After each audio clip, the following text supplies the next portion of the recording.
अस्सलाम वालेकुम, कैसे हैं दोस्तों। मैं हूं काशिफ अली और आप देख रहे हैं मेरा डिजिटल चैनल।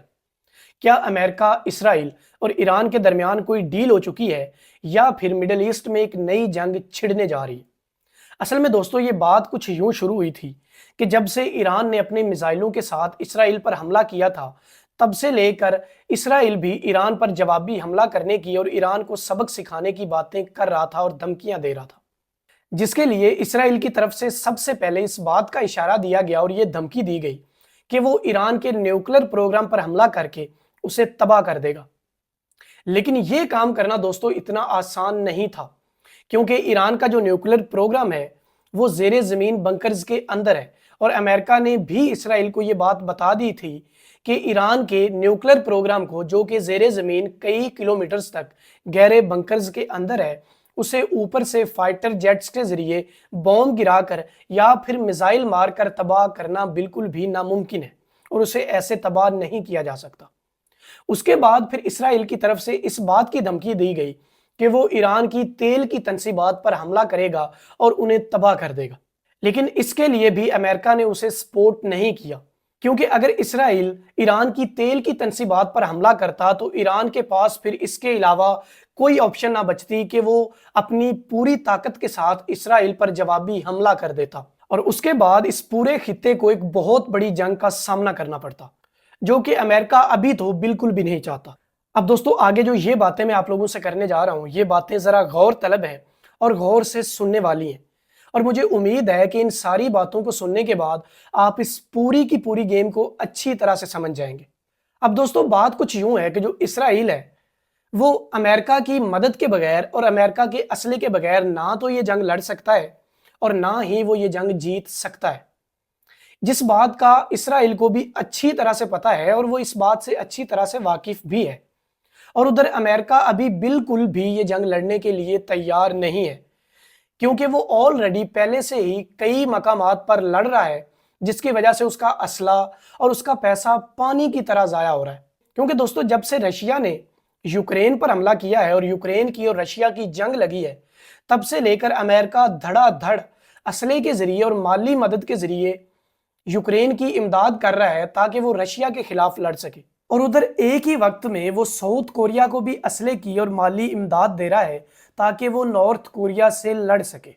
फिर साथ ही वो ताइवान में चाइना के साथ भी लड़ रहा है और ताइवान की असले के जरिए और माली मदद के जरिए इमदाद कर रहा है ताकि वो चाइना के साथ लड़ता रहे। फिर इधर पहले से ही जब से इसराइल ने गजा के अंदर खून रेजी की है, तो अमेरिका पहले से ही इसराइल को फौजी और माली मदद दे रहा है। और ऐसे में दोस्तों अब अमेरिका के पास इतना असला नहीं बचा कि वो ईरान और इसराइल के दरमियान जंग का बोझ भी उठा सके।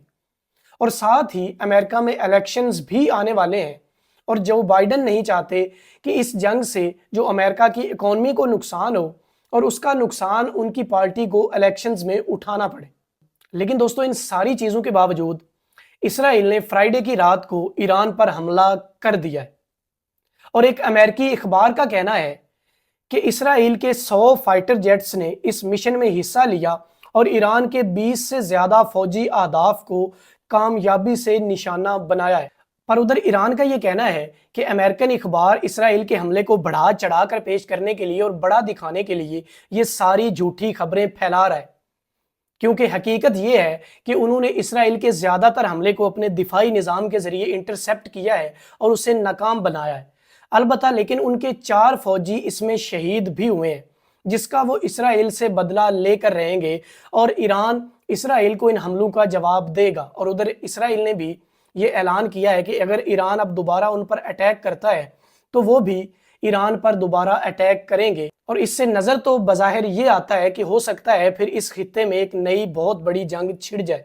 लेकिन दोस्तों ये भी इम्कानात है कि ये पूरे का पूरा मामला एक डील के तहत हुआ, क्योंकि इसराइल बाज़िद था कि वो अपनी इज्जत बचाने के लिए अब ईरान पर हमला करेगा या किसी न किसी तरह का एक्शन ज़रूर लेगा।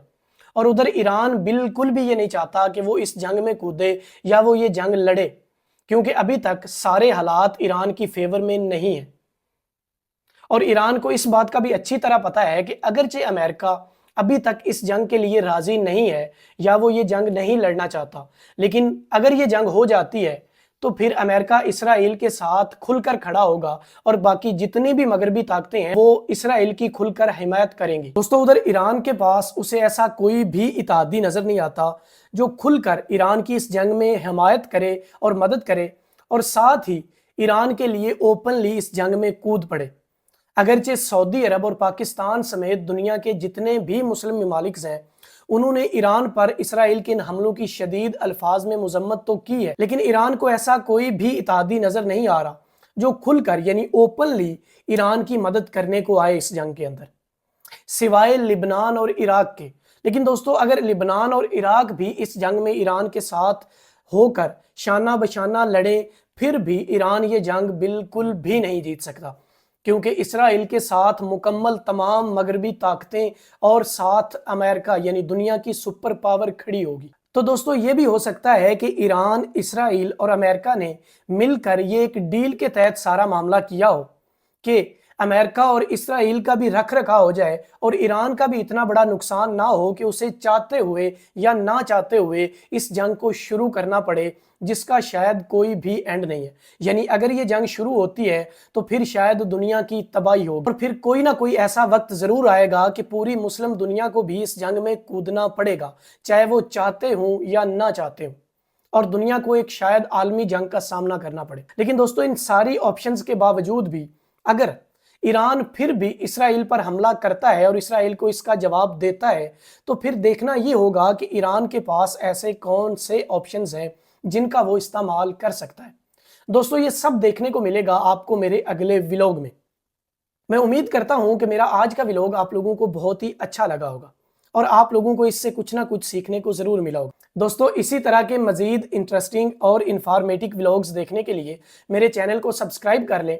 اور ساتھ دیے گئے بیل آئیکن کو بھی پریس کر دیں تاکہ میری لیٹسٹ ویڈیوز آپ لوگوں تک بآسانی پہنچتی رہیں اور میری حوصلہ افزائی بھی ہوتی رہے۔